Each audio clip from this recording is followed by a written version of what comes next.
Well, the old days it was Patek Philippe, Yep. Rolex, followed closely by Cartier, Vacheron. Cartier, really, because people always say Cartier is like known as like a jeweler, but they're also collectible pieces as well. I always say that when people show me a Bulgari watch, and I say, you know, it's interesting, but they don't have a tradition of watchmaking. They're a jeweler. Cartier is different. Cartier with Santos Dumont, the aviator who was a friend of the original Cartier, Louis, flying over the trenches, seeing the tank tread, making the tank watch. That's kind of cool. They do have a tradition. And with their in-house European watch and clock, as early as the late teens, right after the war, on through the decades of the 20th century, they're major watch dealers. So they maintain themselves. Okay. And they are aware of that, and they, like Rolex today, they participate in creating the aura of a market, of a collectible market like the Daytona. Okay. So you said Patek, Cartier, Rolex.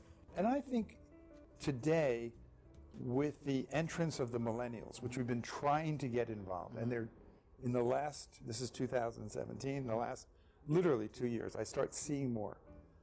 They're getting more interested through the study of the blogs, and there's some wonderful online blogs, in a broader range of, let's say, military watches.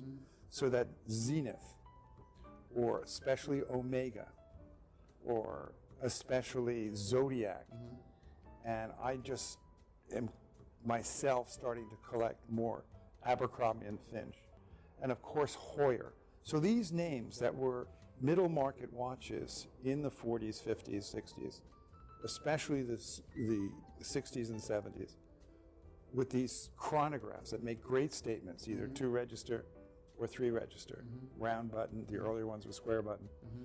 These are starting to come to the fore.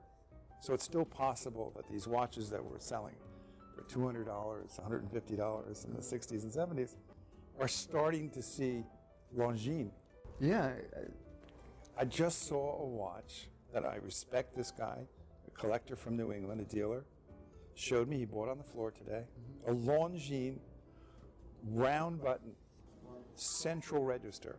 For your audience that doesn't know, you push the chronograph button, and instead of it recording the lapse time on a dial at, let's say, at 9 o'clock or 3 o'clock, there's a red hand that moves one tick when this chronograph hand moves. It's called a central register.